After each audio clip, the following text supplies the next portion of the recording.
Hello. So the next thing I want to talk about is how to actually log a model to the model registry and link a model from a run, uh, to the model registry.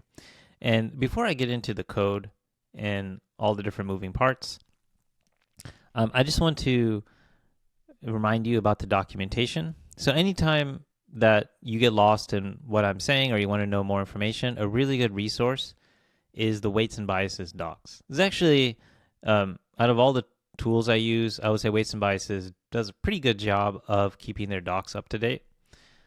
And so the way I like to use docs is I like to use on Mac anyways, it's Command K and you just search.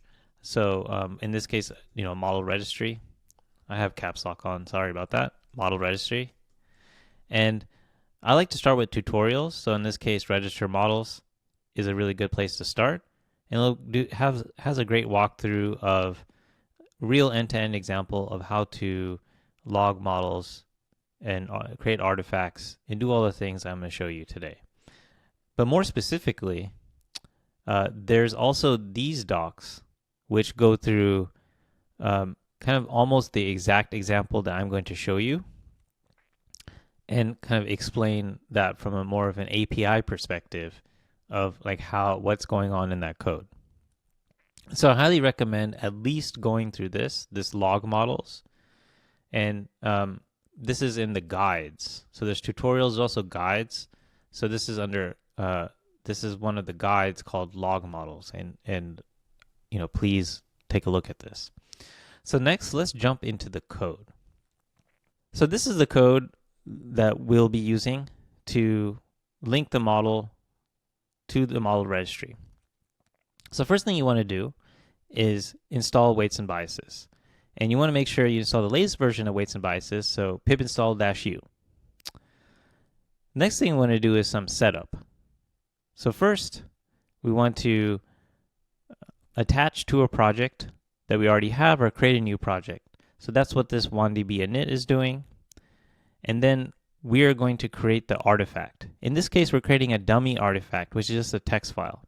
So what is an artifact? An artifact is it's a file that saves some kind of state about your model that you can use downstream for further training or inference. In this case, we're just creating a dummy file that is just a text file. But that doesn't matter. This is just to make sure that this example is minimal so you can concentrate on understanding how to log a model and link it to the registry. The next step after you know what asset you have or where your asset is to actually create an artifact. And so this is a good API to use, wandb.logModel. WANDB log model is a shortcut for logging an artifact of type model.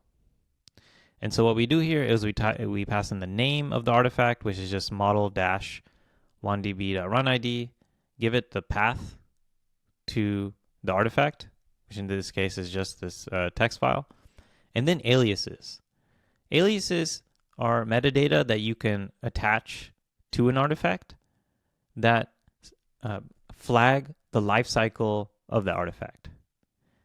You can use it any way you want, but what I recommend is you try to create aliases that sort of give you an idea of where that model is in kind of this life cycle. So examples of tags that I like to use are dev, staging, review, production. All of these different sort of aliases are good aliases. And so I'm going to go ahead and run this code.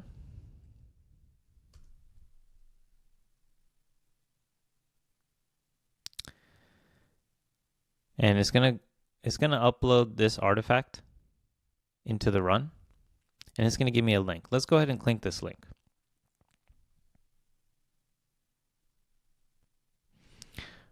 Okay, so there's nothing logged to this run except for the artifact. So I'm going to, in this view, so this is the overview of that specific run. Nothing really happened in this run, but there's artifacts. And in this case, we have that artifact that we logged of type model. I can click on that artifact, and the next thing that you'll notice here is there's the ability to link this artifact to a registry. Now, there's many different ways to link to a registry, or there's really two ways. One is with the UI, and one is with code. I want to show you how to do it with the UI first, just so you get a good mental model of how things work. But feel free to, after you learn how to use the UI, you can use the code. And you'll see here the different aliases that we used in our code, plus some other default ones. So weights and biases will automatically add the latest and have like semantic versioning alias already added for you. Noah, do you want to talk about these two tags, these ones that are added by default by weights and biases, and how that works? Yeah, sure. So, as Hamel mentioned, the way we like to use aliases, or kind of the idea of being able to attach aliases to model version, is to serve as semantically friendly kind of identifiers for a specific model version. So you don't necessarily have to remember, oh, like this is the third version of this artifact that I'm working on.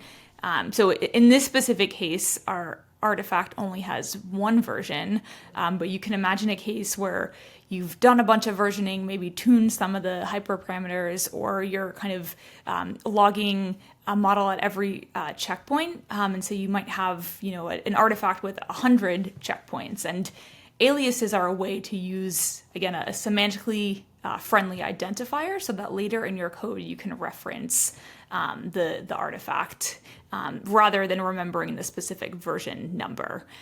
So latest is one of the default aliases, and we add aliases and essentially make sure that there's always a pointer to the latest alias. The latest alias serves as a pointer to the most recent model version that you added to an artifact. And so this way, wherever, if you're referencing or using this model in your code, you can use the latest alias to make sure that as the model is being versioned, that there's kind of always a way to make sure that you're pointing to the most recent version. And the other alias here that we also add, again, by default, is what you'll see, like the V0. So as you increase the number of versions, we're going to keep count and automatically increment as any of the files change in your artifact. Will increment kind of to the next version.